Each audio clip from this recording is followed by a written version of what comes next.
So I am thrilled. We're going to go ahead and get started. We've got about 5 people on the webinar as well. I'm thrilled to be introducing Deepa Iyer. Deepa Iyer is a South Asian American activist, writer, and lawyer. Deepa is currently the Senior Fellow at the Center for Social Inclusion, where she provides analysis, commentary, and scholarship on equity and solidarity in America's changing racial landscape. So I'll give a little bit of background about when we met. I was at a book reading at the Seminary Cross bookstore when your book came out last year, and I just went on a whim. You know, the topic sounded interesting, and I wanted to know more, and the event was so powerful, and we ended up having such a wonderful conversation, and I've been really moved by your book throughout the year, and so the fact that our committee, would you raise your hands, please, committee? That's Ashley, Kim, Jill, and Courtney, decided on this book for our faculty staff book club really moved me because, and the topic of the book has become, fortunately or unfortunately, more relevant. So I'm really excited that you decided to join us today.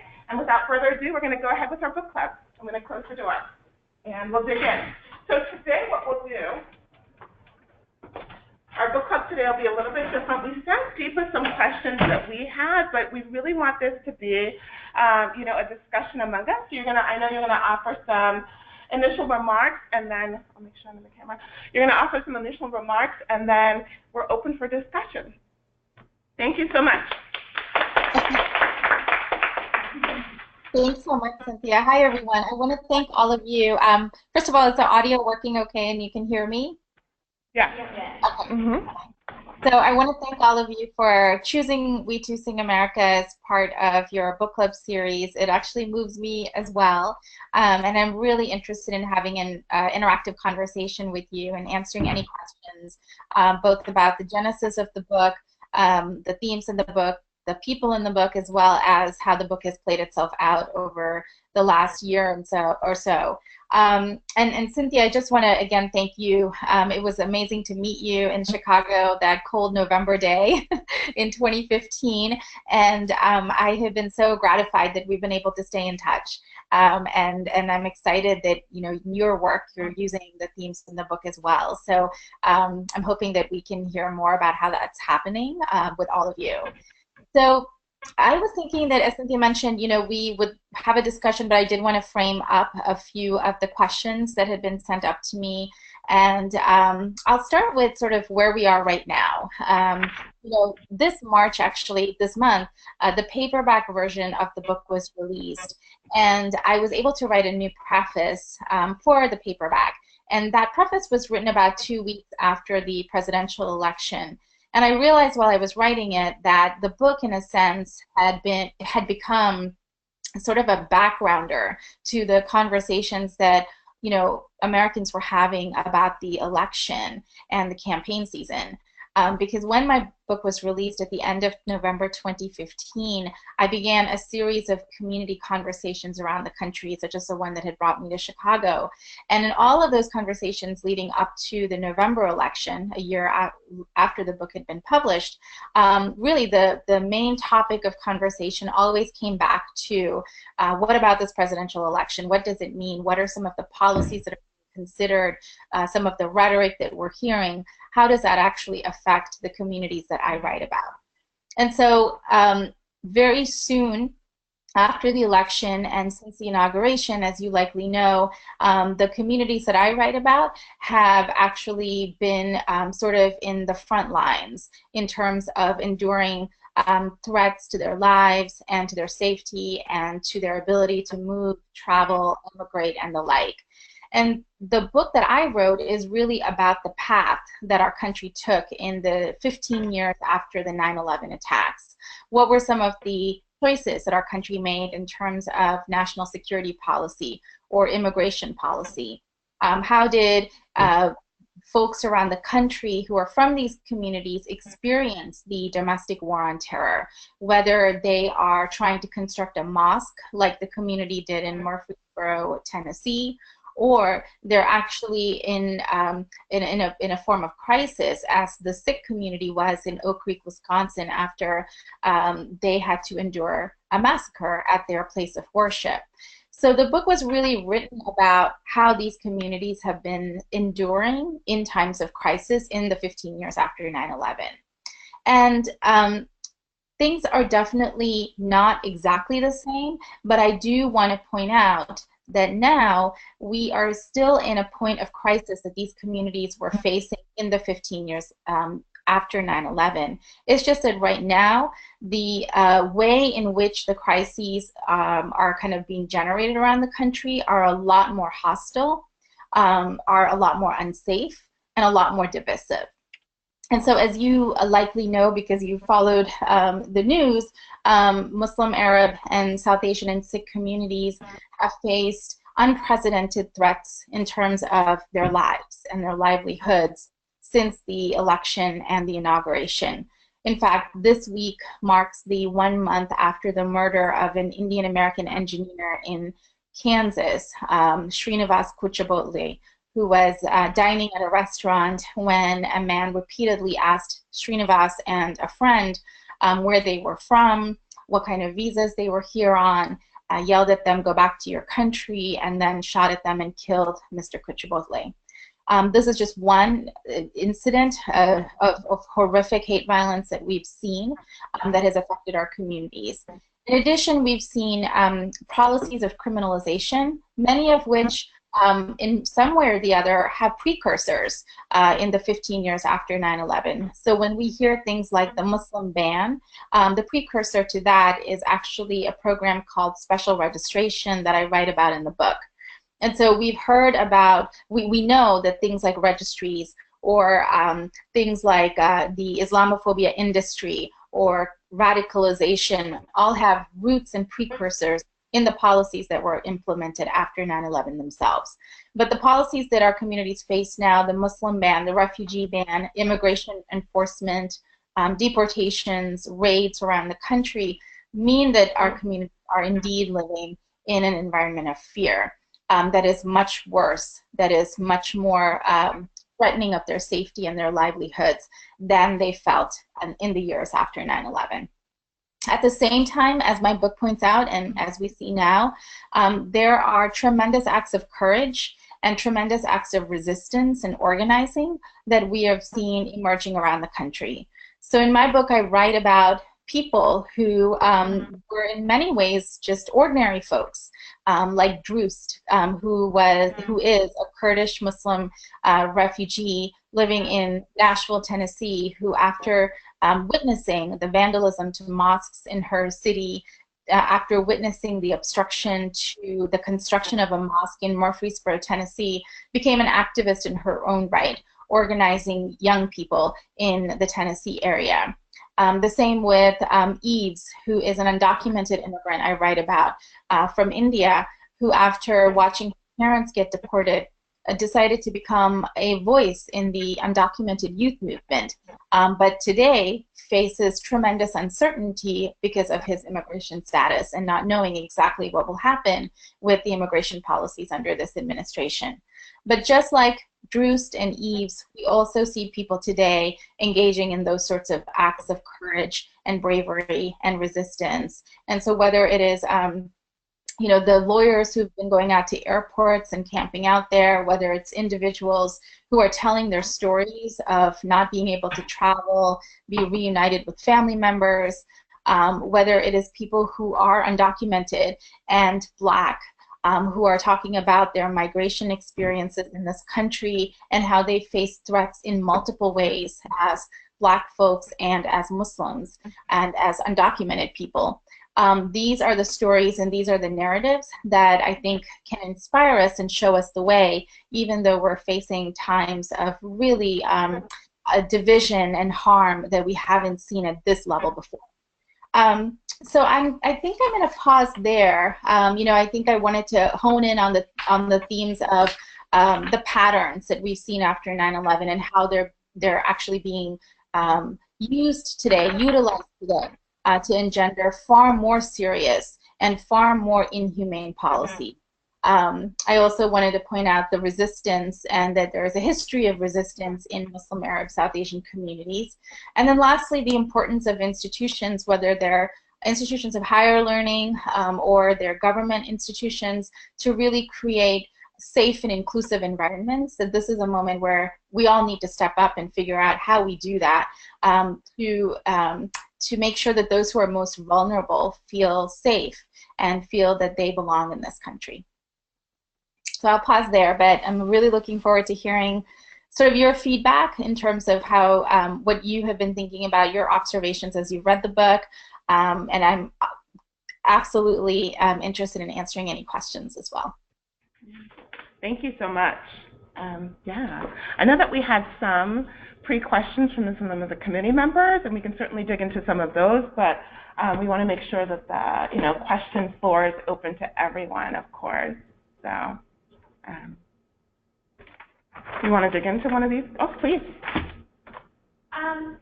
So obviously Chicago is kind of, and I feel like perhaps I'm putting you on the spot here. Obviously Chicago is one of the more liberal cities in America. All of our representatives in Congress are blue anyway. When it comes to things like making sure that we're advocating for people in these communities, what do you perceive as being the best path to take? Yeah, thanks for the question. And what was your name? I love to just know people's names. I'm Sean Teal. Okay. Nice to meet you virtually. So, I think regardless of, I also, I live in Silver Spring, Maryland, also kind of known to be a very liberal bulwark of the state that I live in Maryland. But I think that it's really important that we make sure that those cities that are progressive do more to lead the way, right? And to actually make sure that they are putting forth policies or actions that can lead the way and set the example for other institutions or other cities to follow. And so I think a couple of quick things I would say is, number one, for people who are activists or advocates or are engaged, right, in some way in civic and community life, I think it's really important to not normalize anything that is happening, because it is really not normal to, have political, people in like the highest office of the United States engage in very divisive rhetoric. It's not normal to have policies that are based on national origin or religion that profile individuals. And so the importance of speaking out and speaking up, I can't really say enough about that. So whether that's writing a letter to the, the editor in a newspaper on a college campus, to the city, whether it is attending meetings of the school board or the city council and actually asking, well, what about, undocumented people? How is our city going to maintain its sanctuary policy for these people? What does that actually look like on the ground beyond using those words, right? Which sound very nice and they're symbolic, but what does it actually mean for the lives of people? So speaking up and out in these various arenas, asking people in power who seem to be, like you said, aligned with some of these issues and on the right side when it comes to civil and human rights, how they're going to take it a little bit further than just rhetoric. And then lastly, really making sure that folks are able to connect with and support the most vulnerable communities. So if there's a way to get involved and engaged in organizations or in, everything I've seen, for example, in my area, deeper interest in in organizations that resettle refugees, for example. I've seen that more people are getting engaged with civil liberties organizations. I've seen more people go out to mosques or to do more interfaith work if they happen to be from a faith background, or to reach out to young people who are Muslim and who are and are concerned about the emotional health of Muslim communities. Even reaching out to activists who I think are at that level of really experiencing secondary trauma, vicarious trauma, and burnout, right? So, so those are kind of the three ways: the speaking up and out, really pushing progressive officials to do more than rhetoric, and then connecting with and supporting the most vulnerable communities using whatever skill sets that we have. Mm-hmm. Thank you. Thank you. Yeah, I have a related question. I was really moved by the chapter about Eves and Bhupen, the undocumented youth chapter, and a part of that is, of course, the work that I do is with a lot of undocumented and unaccompanied minors, and watching their move through the world and trying figuring it out. And I love the title of that chapter, Undocumented Youth Rising Up, and then the Ferguson is everywhere, and pointing out that Ferguson was really the start of so much in terms of protests and movements and Black Lives Matter. My question would be is, how do you see the parallels in the last 5 years or so of youth really rising up in the face of what's really difficult? So you would think that Eves and Bhupen would hide, right? You would think that these Black youth would be scared and not want to engage, and yet there's more engagement, in my view, than ever in the face of some really dark things. What are your thoughts? What do you think about the youth rising up and why? Yeah, that's a great question. It's one of the things that really inspires me as I, as I go around the country and meet young folks, in particular on college campuses or who are organizing in their communities, and really appreciating the fact that they have the most to lose, as you said. You know, Eves and Bhupen in the book are, Bhupen in particular is undocumented. He's gay. He comes from a family that actually wishes to hide their immigration status as much as possible from their own community, their Hindu community. And for him to be able to actually break all of those barriers and to use his voice and his experience in such a public way as he did in Los Angeles and then on a national stage was certainly not easy for him at all, because, and even now we see that, undocumented activists are actually getting detained and put into deportation proceedings.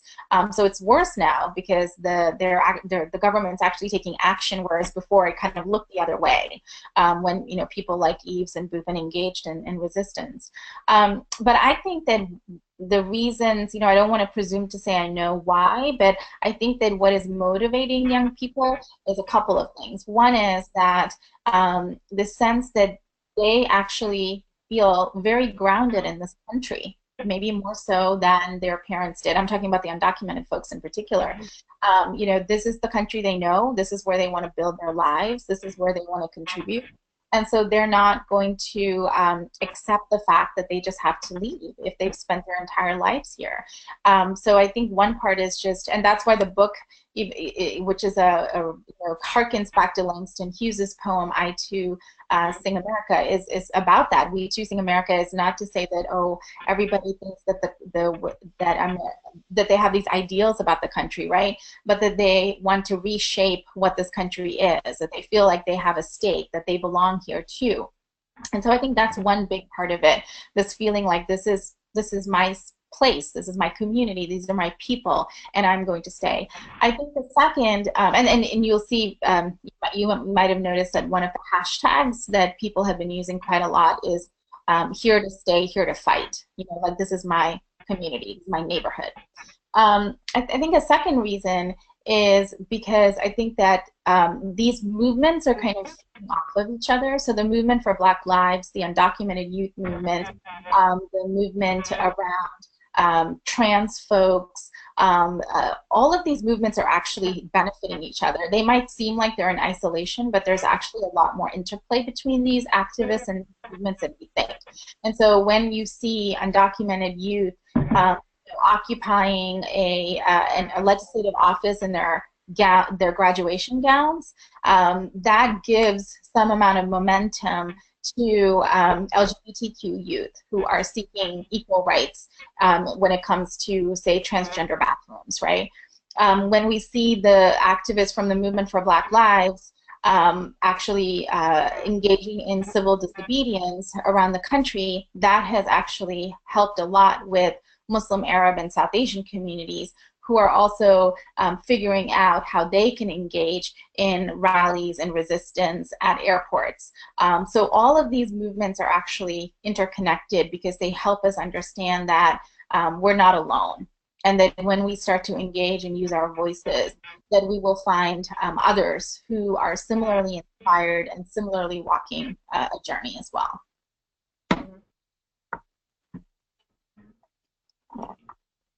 Hey Deepa, I'm Michael Kostet. I'm a professor and department chair on campus, and thanks for being with us. You mentioned about working with progressive politicians and leaders within the community, but on the flip side, what are ways that we can engage conservative members and neighbors in their churches who have very rigid viewpoints? How do we open up dialogue with those folks? Mm-hmm. That's a great question. You know, I am a big fan of a very simple process of engagement with people, and that is the using storytelling. And I know that's you know, that's like a very simple thing to do, a very basic thing to do, but I've seen that it works time and again. And so the ability to, you know, people are willing to come to an event or come to the table, so to speak, and listen, right, to the story of a refugee family, or to listen to the story of a Sikh child who, you know, wears a turban and is bullied in school. When people hear stories of the types of lives they want to build and yet face barriers that they shouldn't, I think that regardless of what your political persuasion is, that there is a sense of cultivating some level of empathy, which I do think that we can connect with people around. And I think storytelling is a way to do that. And I've seen that happen in different places. In the book, I identified, you know, empathy as one of the key themes in terms of building a more multiracial future that is inclusive and equitable. And so there are programs like one of the ones I highlight is a program at the William Winter Institute of Racial Reconciliation, which is a part of the University of Mississippi. And obviously, you know, they have engaged in trying to bring Black and white communities together in the South around very painful topics of reconciliation. And what they have done is create something called a welcome table. And it, again, is a process that is long-term. It's not a one-off, right? So I think that's something that folks have to be committed to. And the second is that they don't have sort of entrenched agendas or outcomes. The goals are to build relationships and to share stories. And the objective at the end of the day is to cultivate empathy. But what they have seen is that these welcome tables go well beyond that. As they continue to meet in places like New Orleans or other parts of the Gulf Coast, what has happened is that when people feel comfortable with each other, when there is that sense of empathy that is cultivated, that they go further, that they decide, okay, well, there's, you know, our neighborhoods are not actually equitable for Black or white children. Our schools are not equitable for Black or white children, right? And so how do we actually make sure that they are? And so I think that they have seen that kind of policy campaign emerge even. But I think it all starts with, one, the agreement to engage in a long-term process, the ability to be comfortable with discomfort and messy conversations that can be painful, and then using storytelling and personal relationship building as a way to move beyond what we assume are these very artificial or these stringent political, you know, styles and these political ideologies that we are bringing in with us. So that's one thing that I would say is as a concrete process that has seemed to work in different parts of the country. Thank you. And I'm sure that some of you in the audience probably have engaged in a lot of that too, and might have things to add. Cynthia, I'm going to go off the screen for 1 second. I need to plug my computer in. Just a sec. Do we want to dig into some of these questions? Do you all want to ask the ones that you have, or any other?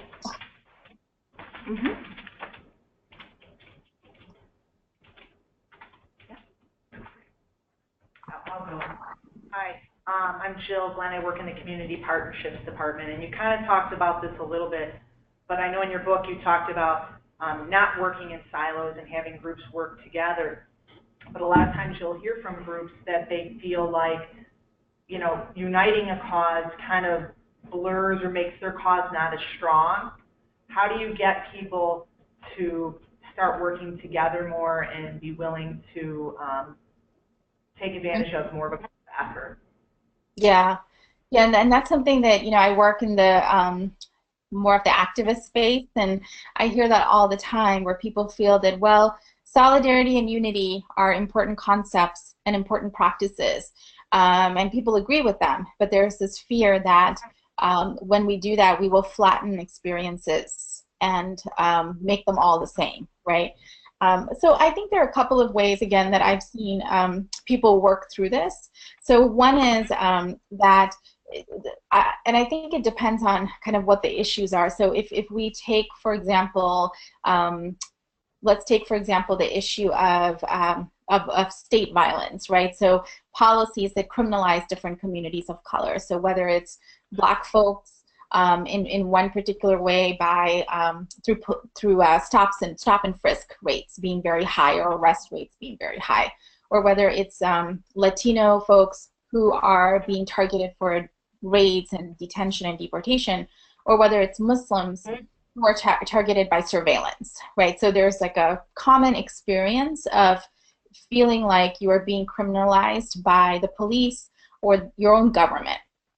And a lot of times that sort of criminalization is based not in anything that you did, but in the probability that you are likely going to engage in a criminal act.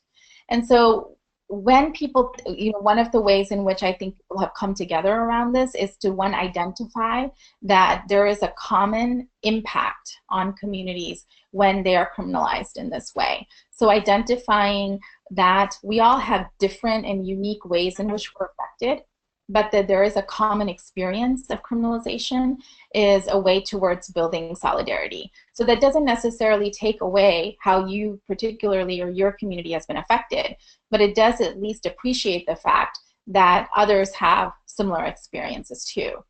And then the second way I think people can kind of break out of the silos beyond understanding these links is to also understand that we have shared values. So shared experiences, but also shared values. That people want to live a life free of being criminalized or being profiled, that they want to not worry if they're walking through a neighborhood, if they will be asked to be pulled aside and be asked whether they're a citizen in this country, right? People don't want to live lives of fear. So identifying like a set of shared values and principles, which I think actually we all have at the end of the day. They're very basic principles and values, but we all share them as human beings. And then the third is to figure out, especially if you're doing something that's part of a campaign, how to make sure that the experiences aren't flattened or equalized.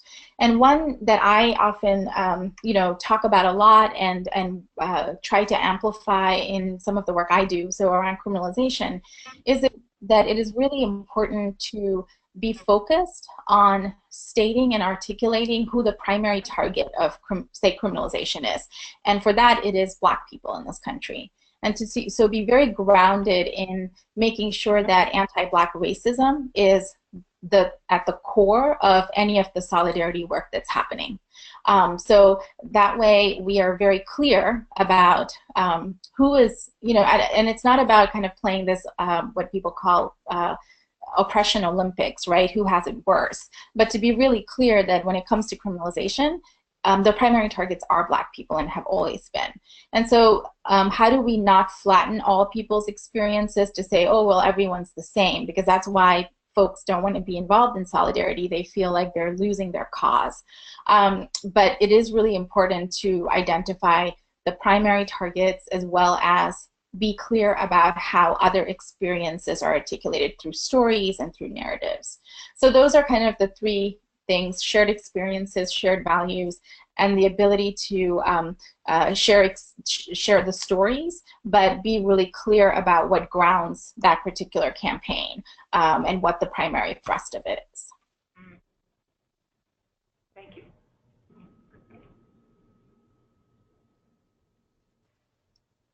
I'm also curious to hear, just to interject, what you all thought of the book, or if there were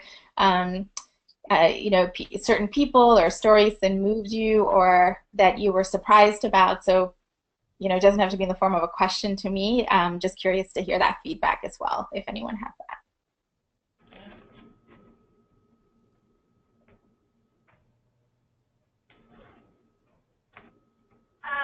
It's Chantel again.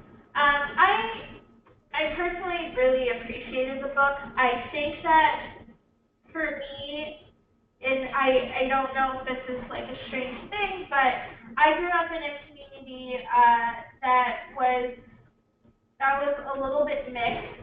We did have a lot of times when I was a child, you'd go into a store, and there would be a Southeast Asian store owner who was known to be openly hostile to Black children in the neighborhood. And I don't know why, but it really made me. I appreciated that the book did speak to some of the instances of anti-Blackness in those communities, and spoke to how there has been kind of a difficulty getting those communities to be in solidarity with one another on the path to kind of defeating this white supremacist world that we live in.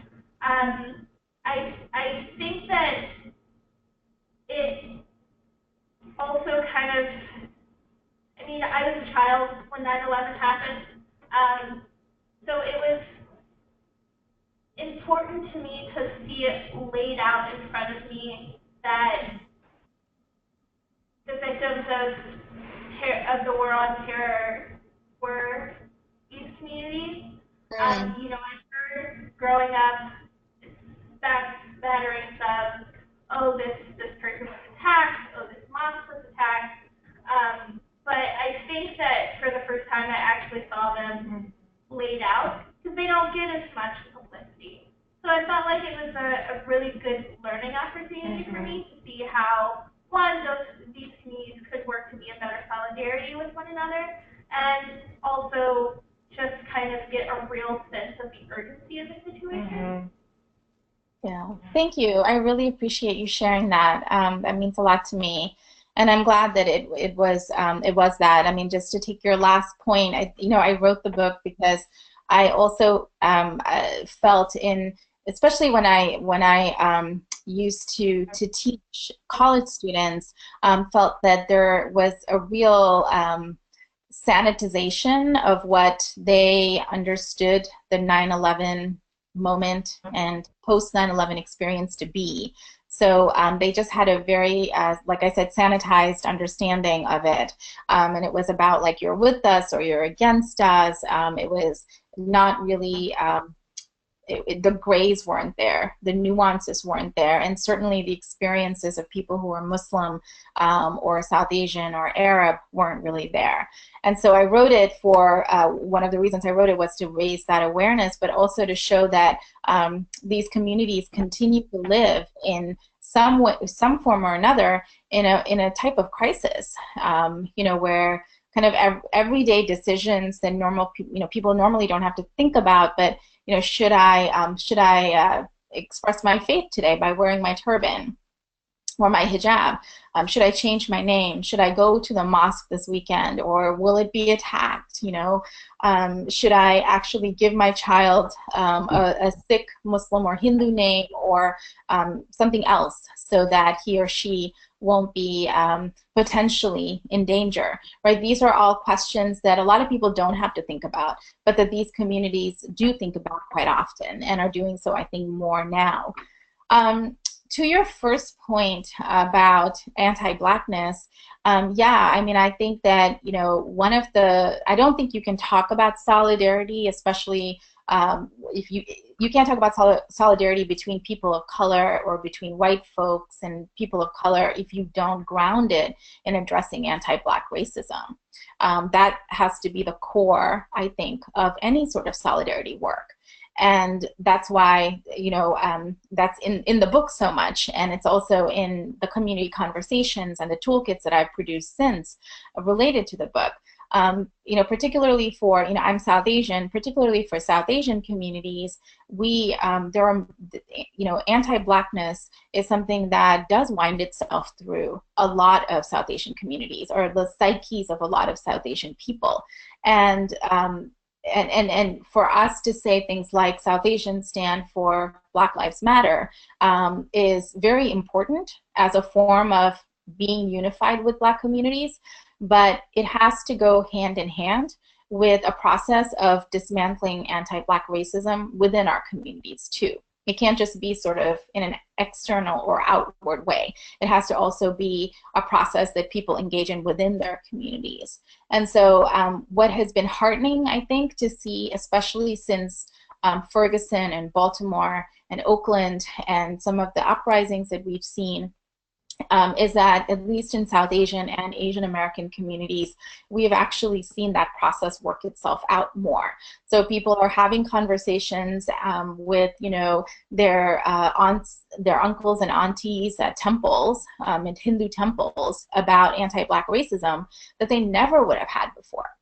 And they're actually opening up conversations with their parents and their family members on how South Asian communities perpetuate anti-Black racism that they never have had before.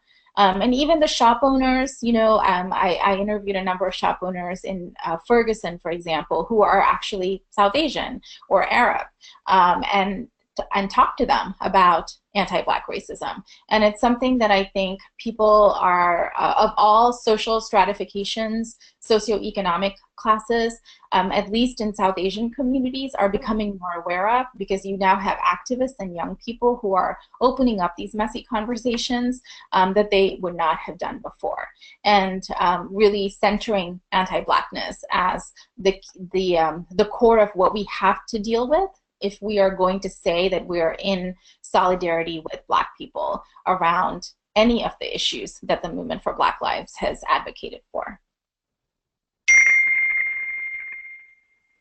So thank you. I really appreciate your feedback. Thank you.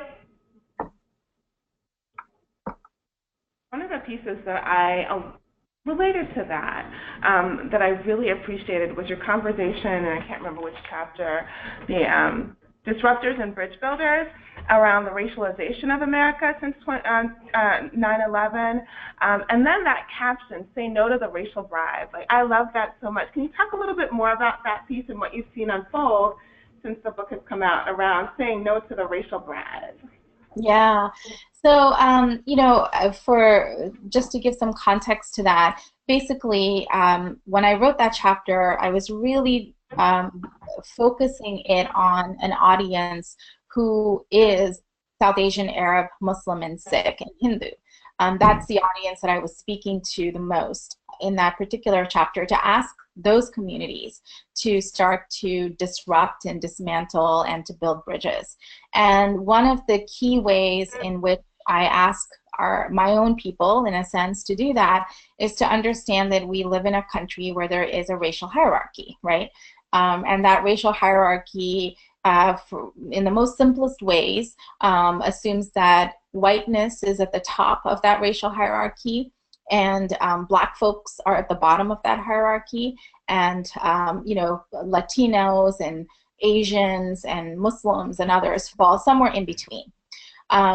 And then the second part is that I wanted to make it clear that we have a role to play in terms of this racial ladder, right? So we could either say it doesn't serve us, right? No racial hierarchy serves us in terms of equity or access to benefits or justice or enforcing our rights, whether it's in the education system or whether it's in a classroom, whether it's in the voting booth, whatever it is, it doesn't serve us to have a hierarchy. And so how do we dismantle it? And there are different ways that we can do that, and we've talked about some of them. But the other part of it is that oftentimes the communities that I was writing to sometimes tend to prop up that racial ladder. And so one way in which some people prop up that racial ladder is to take what is called the racial bribe. And that's a concept that sociologists have used to say that some communities of color will aspire to whiteness, right, to the top of the ladder. And in order to climb to the top of the ladder where they feel that, or they perceive, they will be free from discrimination, they will have access to, you know, sort of like the promised land, so to speak, to the America that they want to belong to. In order to climb the racial ladder and aspire to whiteness, they take bribes. And some of those bribes are to actually be ready to and willing to criminalize and demean Black folks. That's one way that people take the racial bribe. So, for example, a real example of that is the model minority myth that I'm sure everyone has heard of, right? Which basically says that Asian Americans in particular are kind of the model minority, the example that others should aspire to, because they are able to make it in the United States, right? They have high socioeconomic incomes, they all do really well in school, you know, all those stereotypes that we hear about Asian Americans. But the reason that the model minority myth is very dangerous is, one, because it's not the truth, right? It's a myth. It masks a lot of the disparities within Asian communities. But the second reason, and that's more relevant to the racial bribe, is that it actually pits Asian Americans against other communities of color, in particular Black and Latinx communities. And so one way that some Asian Americans take the racial bribe is to accept and reinforce the model minority myth. And in so doing, we'll say things like, we're anti-affirmative action because we're going to try to preserve our benefits because we're, you know, we are better educated and we don't want Black and Latinx students to have access to special, you know, provisions or special benefits under affirmative action. That's just that's one example that it sometimes plays out as. And so the book basically, or that chapter, asks our communities to refuse the racial bribe, to decline it, to understand that, you know, that they are not going to ever reach whiteness even if they want to aspire to it, right? But also that if they're climbing the racial ladder, they're just actually propping up systems of white supremacy and systems of racial inequity that doesn't actually do any of us any good or any service. So that's a long-winded explanation of what that is. And what we have seen, or what I have seen, is that people in our communities, Asian American communities, South Asian communities, are being more explicit about declining the, quote, racial bribe. Maybe not saying it in those words, right? But, you know, I know that after the movement for Black Lives started to take shape, some Asian Americans began to talk about how they chose resistance and they were going to commit model minority mutiny. And that was a really clear, you know, they juxtaposed those two things on purpose, right? To say we choose resistance and solidarity with the movement for Black Lives, but we are also committing model minority mutiny at the same time, right? So they're dismantling the racial ladder. They are saying no to the racial bribe. They are calling into question the model minority myth. And at the same time, they're able to then be in support of the movement for Black Lives from a solidarity standpoint. I hope that helped and wasn't too confusing. Absolutely. And thanks for the examples, too, of the responses thus far. Yeah. Hi, Deepa. My name is Courtney. I work in the office of the Dean for Student Success. And I am from Indiana, small town. And the chapter that stuck out to me was Islamophobia in the Bible Belt. In that there was a 22-year-old activist named Dross. Is that how you say her name? Druce. Druce. And in that, Druce mentions that she feels like she is a double other, so both a refugee and a Muslim. And my first job out of college, I'm a social worker, my first job out of college was refugee resettlement. And in our town, there are quite a few refugees, and it is rumored that the government had decided originally to resettle refugees, and I'm talking about refugees from Muslim Somalis to Burmese families. There is a number of different countries, probably a total of 12 different countries that we worked with. And it's thought that the government resettled them there because there are so many churches in the area, and they would somehow create nonprofits that would support these refugees and take them in. And so in that way, my hometown very much thinks that they are not what is Tennessee. They do not do what Tennessee, the stories that you mentioned in this book, have done. On the other hand, there is a strong religious component underneath the refugee resettlement programs that were created in my small town. And it goes back to the idea of being a double other. And very much the churches were okay with the refugee-ness, but not the Muslim aspect of the refugees. And they thought, well, if we can water down their culture, if we can get in and help them resettle, but talk to the mothers, pull the mothers away, pull the fathers away, pull the children away, and we separate them and we get them acquainted with our religion, with our culture, then we will, eventually that will trickle down to the whole family. And so, you know, I'm thinking through my own reactions during that time and how I watched the culture of these refugees really struggle. And I wonder whether we did more harm or good. But I just wanted to say thank you for putting this story out there and for capturing the stories of these young activists, especially in this area. Yeah, and I'm curious what part of, what's the small town in Indiana that you're from? Fort Wayne. No, I've spent a lot of time in Indiana. That's why I grew up in Kentucky and I went to school in Indiana and worked there for a bit, so I know that area. Yeah, you know, I mean, I think that it's so interesting because I think that the United States has very much prided itself on its refugee resettlement program, and we should in many ways, you know. But but you're right that a lot of the refugee resettlement has happened in areas like Indiana or Minnesota, you know, places in the Midwest where a lot of times these refugees are coming in and they might be, you know, the only people of color or the only people from particular backgrounds in their area. And it's quite isolating for a lot of people. Certainly with Southeast Asians who came in after the Vietnam War and were resettled in places like Minnesota, you know, there was a real sense of feeling isolated. But the second piece is that many of the agencies and first responders were places of faith, were churches, and I think that I think that it is really important that people feel like they can. That's why I've always said, you know, that the faith movement in this country, especially the church, has a significant role to play in making sure that immigrants and refugees are being treated fairly, right? I mean, actually, the sanctuary movement was born out of churches in Arizona. And so I think you're right. I can see sort of like but how far does that go is the question, right? Like, does it move into that place of like conversion and, you know, well, these people need to be rescued from their beliefs, their pagan beliefs, and that is a zone that I think many people would be very uncomfortable with.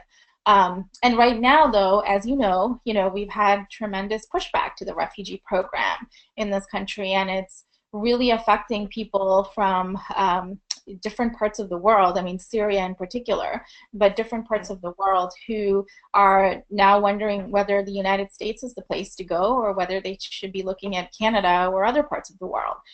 So I think that the program has, while it has always been a little bit, while there have been questions raised about how people are resettled, there really have not been questions raised in terms of how people are vetted and brought to the country in the first place. And I think that that's what a lot of more conservative policymakers focus on, rather than perhaps some of the questions you've raised, which might be more troubling in many ways. So thank you. I'm aware that we have about 5 minutes left, so if there's anything pressing that you want to ask or share, speak now. Or I don't know if you have anything. Yeah. So I have a couple more. I don't know if we're going to get them all in. Let's see, where to start. I do want to ask this piece. So, you brought this book out. You came up with all this stuff in the last couple of years and had it in your mind, put it out in a book, and then had this book tour. I'm curious, what surprised you during the book tour? Like, what has come up for you that you didn't expect? So this is my first book, and as you said, and I'm an activist by by background or training or whatever the word is. So I really didn't know what to expect, but the one thing that I will say has been surprising to me is to see the amount of interest from people who are not from the communities I write about.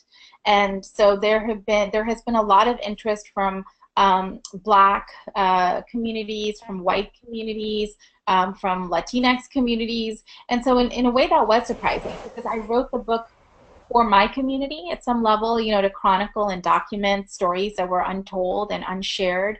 And in a way, it was a story for my own people, or it was a book for my own people. Like a lot of South Asians have said to me that the book is the primer that they can give to their children about what it's like to live as a South Asian person or a Muslim person in post 9/11 America. That I expected and wanted and desired and hoped. But what I didn't expect was the response that it's had from people not from these communities who say some of the things that you all have said today, right?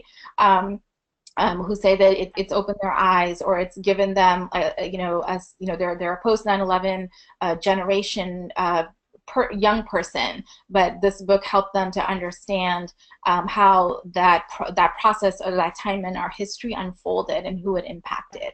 So those have been some of the responses that have been very, very gratifying and rewarding, but surprising nonetheless. Yeah. Dr. Eusebio has a question? Yes. Dr. Eusebio, hopefully you can hear us. Did you have a question? Thank you so much for taking my question, and thank you, Deepa, for joining us today. Just want a quick introduction. I'm the associate professor and founder of our school's Asian Pacific American Society, and I think many of them, I was hoping they would join us today. They might be online as well.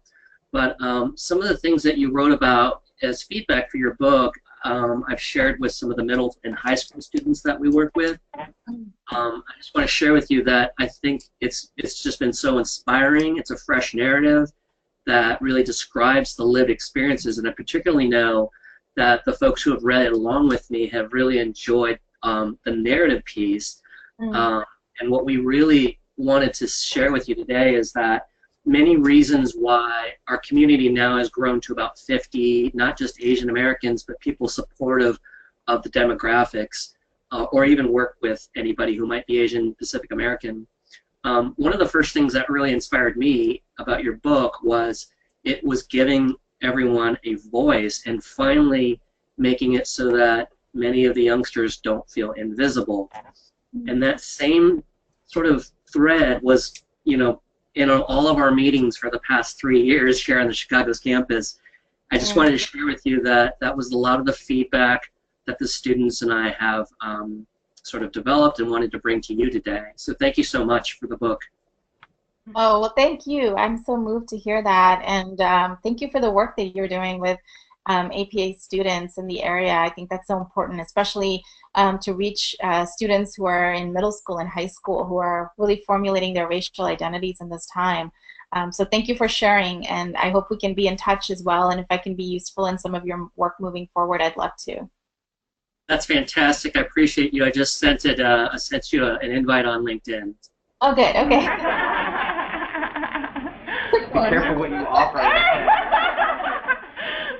Elazar will come looking for you for sure. We have a couple minutes left, and Elazar, please continue. Oh no, I just wanted to say thank you so much, and I appreciate your time, Deepa. It's been great. Thank you. As we close out, I know one of the things that was really exciting for me at your book talk was that you offered a call to action. And so I wondered if there was something specifically for an institution of higher learning focused around psychology and social justice and diversity. What would be your call to action for us in particular? Yeah, well, I feel like you probably do a lot of this already, right? But I think that at that intersection that you just named, Cynthia, I mean, a couple of different things come to mind. I talked earlier about the emotional health of our communities, and it's something that I don't think enough research has been put into yet, enough documentation, enough understanding.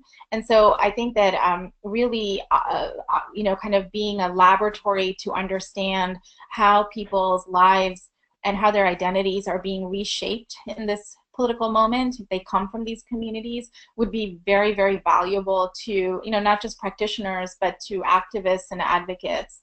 I think a second is to I don't know if it's possible, but to have a real space for people, or an emphasis or a focus, I guess, on young people who come from these communities, to give them a way that they can share, whether it's in, I'm not a psychologist, so I don't know the right words at all, they're the terminology, but if there's a way for circles to be formed where for young people feel that they can actually share what some of their experiences are, being, Muslim and Black in Chicago, or being Sikh or Hindu in Chicago, right?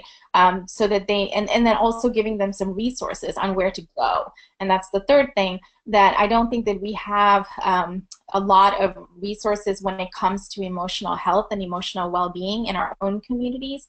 There's also a lot of stigma attached to getting emotional health resources in our own communities. We were talking about it.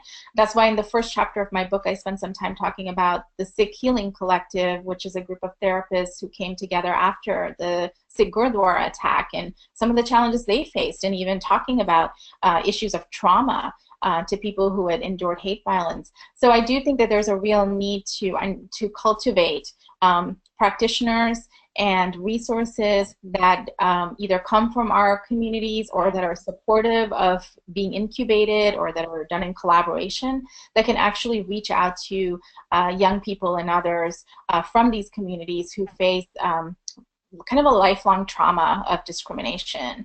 And then the last plug I'll quickly say is, or the last two things, that's my problem, I have lots of calls to action all the time. So another thing I would say is, I always say this, that institutions of higher learning right now can really take the lead by putting out statements and re-articulating values and principles around the types of communities that we need to be building. So hearing from as many institutions as possible, and it doesn't always have to be in this negative way to say, well, we're against blah. It can just be what we are for. But naming things like, we are for, equity and inclusion. We believe in anti-racism. We don't condone Islamophobia or anti-Semitism or anti-Black racism. I think being really clear about the values around your institution and how it deals with different communities or diverse communities, even in Chicago. So those are some of the calls to action I would have for folks at that intersection. Yeah, thank you. Well, we're at the end of our time. I feel like we could go on forever. I certainly could. I want to say thank you so much. This was, beyond my wildest dreams that you would join us, and I'm so grateful that you were gracious with your time and that these folks would join us. So I want to give you a great round of applause. And thanks to everybody online as well. As promised, she was amazing, right? So thank you so much. Thank you. And I look forward to our race talks and really following the call to action. Thanks again. All right. Thank you, everyone. Have a great week. Bye, Cynthia. All right, you too. Bye-bye. Bye.